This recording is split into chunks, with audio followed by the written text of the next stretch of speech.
नमस्कार मित्रों, मैं आपका मित्र दीपक तनेजा आप सभी का स्वागत करता हूं आपके सबसे लोकप्रिय चैनल योर कालचक्र में।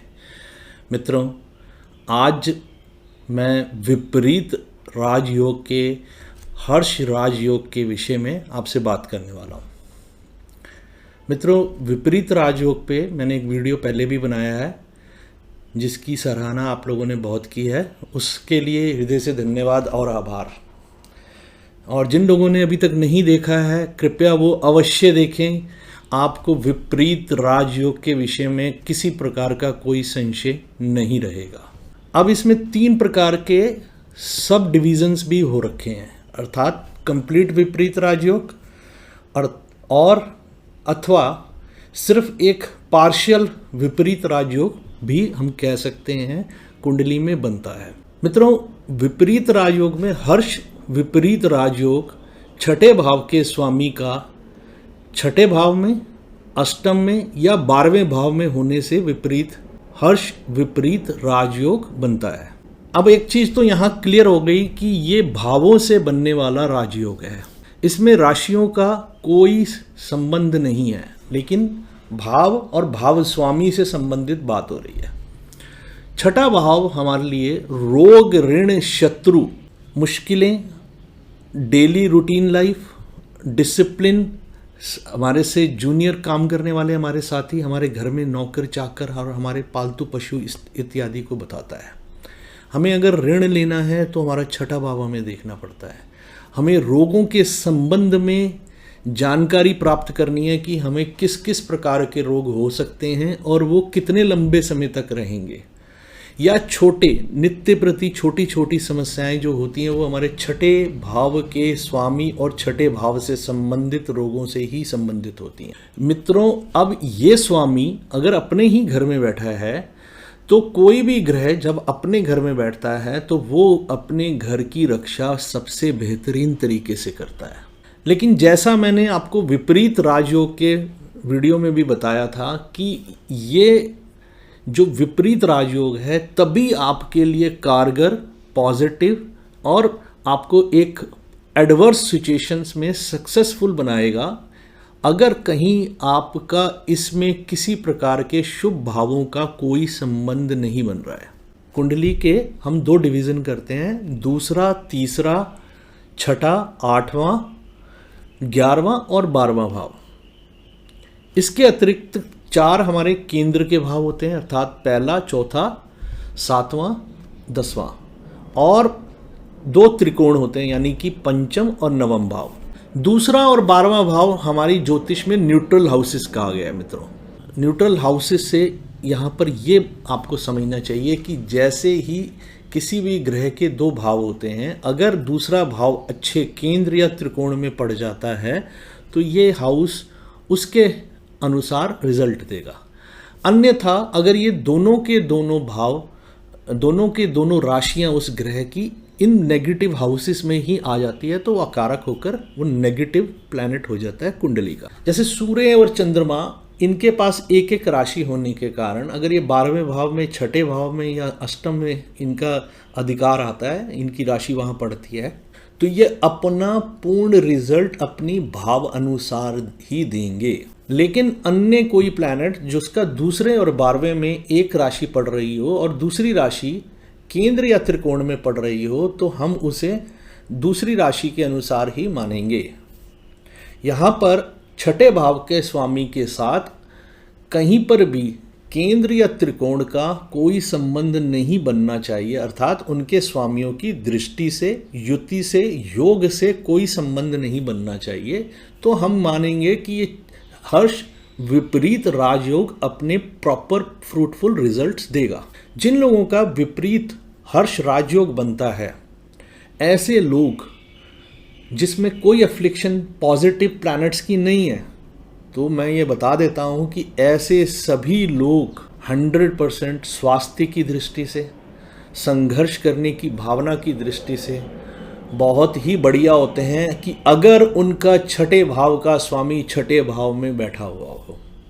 क्योंकि हम जानते हैं कि कोई भी ग्रह अपने भाव में बैठकर सबसे बेहतरीन रिजल्ट देता है प्लान अपने भाव के कारक तत्वों को हैंडल करता है ताकि वो उसको एडवर्स रिजल्ट ना दे पाए। मैं अपने घर में बैठ के अपने घर के अंदर, चाहे मेरा घर किसी स्लम एरिया में है, लेकिन मैं सबसे ज़्यादा सेफ और सबसे ज़्यादा सिक्योर अपने घर के अंदर हूँ। इसी प्रकार जब छठे भाव का स्वामी अष्टम में जाता है, अष्टम भाव हमारी आयु का, हमारे रोग, ऐसे रोग जो जीवन में लंबे समय तक चलते हैं उनको बताता है, और ध्यान मुद्रा, हमें ज्ञान, हमें रिसर्च, हमें डेप्थ में जाके कोई चीज़ जाननी हो किसी विषय में, हमें अनअर्न्ड इनकम, सट्टे से इनकम, ऐसे सभी चीज़ें, सीक्रेटिव मिशंस कोई भी हो, वो हम अष्टम भाव से देखते हैं।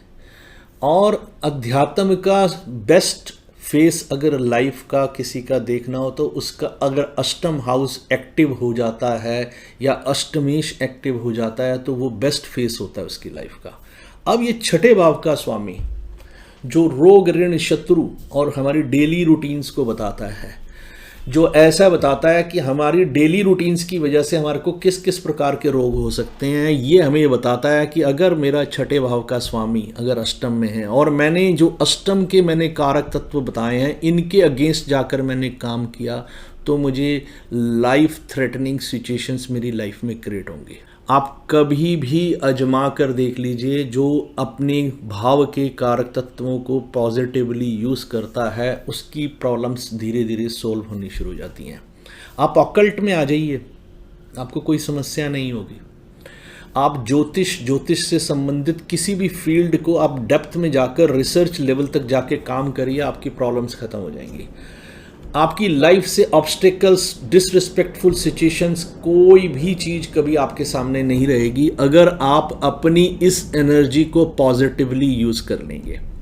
बट अगर आपके छठे भाव का स्वामी अष्टम में है और आपने कोई उस एनर्जी को बैलेंसिंग नहीं करी है तो वो आपको लंबी समय का रोग देगा, लंबे समय तक तकलीफ़ ऐसी देगा, बहुत मुश्किलों का सामना करना पड़ेगा, हर जगह पे आपको अड़चने आएंगी, ऑब्स्टेकल्स ख़त्म नहीं होंगे, आप बार बार अपमानित होते रहेंगे, आपको आपके रिश्तेदार, आपके साथ में छोटे जूनियर काम करने वाले लोग भी आपको बहुत प्रताड़ित करेंगे।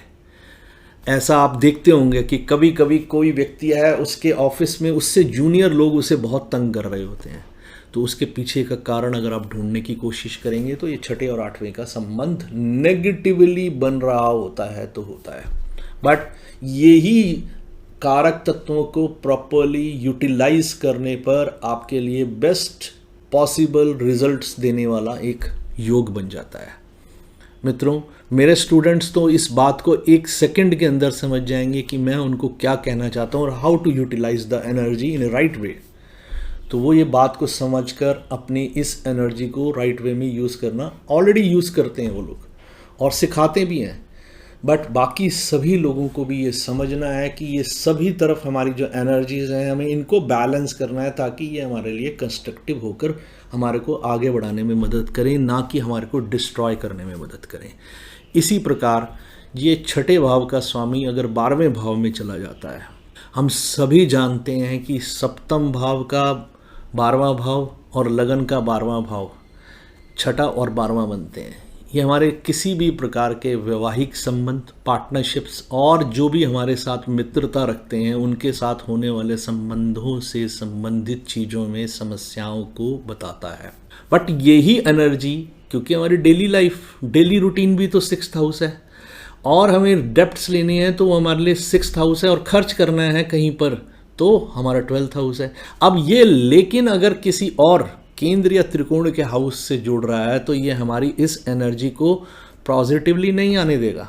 तो हम कहीं और एनर्जी लेकर किसी और जगह खर्च कर रहे हैं, लेकिन वो एनर्जी हमारे लिए विपरीत राजयोग वाली स्थिति नहीं बनाएगी।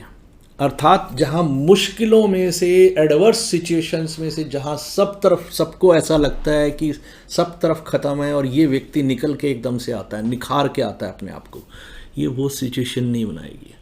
क्योंकि ये छठा, आठवां, 12वां और तीसरा भाव हमारे को संघर्षों में से निकाल कर एक व्यक्ति के तौर पर निर्माण करने में योग्यता देते हैं।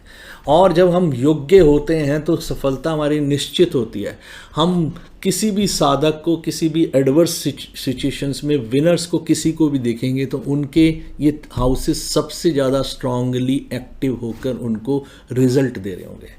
इसी तरह से 12वें भाव का संबंध विदेश, कारागार, हॉस्पिटलाइजेशन, निद्रा और जो हमारे को एक बारी महसूस हो जाना कि ईश्वर और मुझ में कोई अंतर नहीं है, अर्थात पूर्ण रूप से हमें अध्यात्म की श्रेष्ठतम नॉलेज हो जाना, जहाँ गुरु और शिष्य का भेद खत्म हो जाता है, जहाँ पर ज्ञान पूर्ण रूप से इंसान के अंदर आ जाता है और वो जानता है कि पर्पस ऑफ लाइफ क्या था मेरा।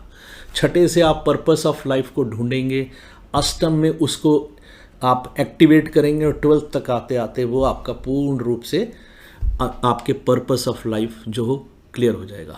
पर्पस ऑफ लाइफ का यहाँ मेरा कहने का अर्थ नहीं कि सभी आध्यात्मिक हो जाएंगे, लेकिन मैं जब ये जान लेता हूँ कि मैंने जन्म क्यों लिया है, मुझे क्या करना है, मुझे कौन से उद्देश्य के लिए अपनी पूरी एनर्जी को फोकस करके लगा देना है, तो that is the purpose of the life. आप एक क्रिकेटर हो सकते हैं, एक स्पोर्ट्समैन हो सकते हैं, एक म्यूज़िक के अंदर हो सकते हैं, एक बिजनेस में हो सकते हैं, और आप एक किसी सर्विस क्लास में हो सकते हैं, सॉफ्टवेयर इंडस्ट्री हो सकती है, मीडिया हो सकती है, कहीं पर भी है जहां आप डेडिकेशन से काम करते हैं, वहां इन हाउसेस का स्ट्रांग होके एक दूसरे को रिजल्ट देना ये बहुत बढ़िया रोल अदा करता है। मित्रों, जब छठे भाव का स्वामी 12वें भाव में जाएगा तो ये आपको कहीं ना कहीं स्वास्थ्य संबंधित समस्याओं से भी बताएगा कि होंगी। ये तभी होंगी जब आप नित्य का कोई रोल अच्छा नहीं निभा रहे हैं, तभी ये समस्याएं होंगी। अन्यथा आपके लिए ये विपरीत राजयोग, हर्ष विपरीत राजयोग को एक्टिवेट करेगा और ये आपको हर एडवर्स सिचुएशन में मोस्ट सक्सेसफुल पर्सन बनाकर खड़ा कर दे। मित्रों, कहीं पर भी कभी भी ज्योतिष में अगर कोई आपको भयभीत करके कोई चीज़ के लिए आगे बता रहा है तो आप संभल जाएं कि कोई भी भाव हमारा बुरा नहीं है। हमें उस भाव को समझना है, उसकी एनर्जीज़ को समझना है और सीखना है कि वो एनर्जीज़ हमारे लिए, हमारे कुटुंब के लिए, हमारे परिवार के लिए कैसे सार्थक रूप से यूटिलाइज हो सकती हैं। The day you know how to use the energy for your success, आपकी सक्सेस को कोई नहीं रोक सकता। आपको साधक बनना है, आपको डेडिकेटेड होना है, आपको फाइटर बनना है, यह आपका छठा भाव ही बनाएगा। कॉम्पिटिशन्स में जीतने की पूरी जो एक एनर्जी लगाना, ये आपको वाद विवाद में जीतना, मुश्किलों से आगे निकल के आना, ये छठा भाव सिखाएगा आपको। तो इसको एक्टिवेट करें, इसकी एनर्जी को सही जगह यूज़ करें और दशाओं और अंतर दशाओं में पूर्ण समर्पित होकर इसके पॉजिटिव एनर्जी का यूज़ करें। आपकी सक्सेस को कोई नहीं रोक सकता। मैंने आप लोगों को बताने का प्रयास किया कि कौन से लोगों के जीवन में सक्सेस देगा, जो इसकी एनर्जी को अपने साथ तालमेल करके, उसके साथ ट्यूनिंग करके, उस एनर्जी के साथ अपने कदम ताल को अच्छे से बढ़ाएंगे, तो वहाँ सक्सेस 100% है। और जहाँ पर ऐसी स्थिति में कभी भी जो व्यक्ति इस एनर्जी के साथ अपनी की ट्यूनिंग नहीं कर पाता, वो व्यक्ति बीमार हो जाएगा, रोगों में, अड़चनों में, मुश्किलों में, दुखों में, पीड़ा में, दूसरों के साथ अपनी अपमानजनक स्थितियों में ही डिस्ट्रॉय होकर रह जाएगा। एक्टिवेट योर एनर्जी, पूरी की पूरी एनर्जी को कंस्ट्रक्टिवली एक्टिवेट करें और उसको यूटिलाइज करना सीखें। आप में से कोई भी ज्योतिष में ये सीखना चाहता है कि कैसे अपनी एक्टिविटीज़ को यूटिलाइज किया जाता है, कैसे अपने एनर्जीज़ को एक्टिवेट किया जाता है, इसके लिए आपको मुझसे कोर्स में ज्वाइन करना पड़ेगा जो मैं पढ़ाता हूँ। वहाँ मैं ये सब चीज़ें बहुत अच्छे से बताता हूँ कि कहाँ और कैसे क्या काम करें कि आपके जीवन में संघर्ष ना आए। मित्रों, आज के लिए बस इतना ही, फिर मिलते हैं एक नए विषय के साथ। मित्रों, इसके बाद 2 और विपरीत राजयोग के पार्ट हैं जो मैं अभी करूँगा। इसके बाद एक शनि जो हैं वो वक्री हो चुके हैं, उसका वीडियो भी बहुत जल्दी आने वाला है। उसमें मैं बताऊंगा कि गोचर के वक्री शनि का हमारे जीवन पे राशि अनुसार किस प्रकार का प्रभाव पड़ता है। मित्रों, आज के लिए बस इतना ही। मिलते हैं एक नए विषय के साथ। नमस्कार, धन्यवाद।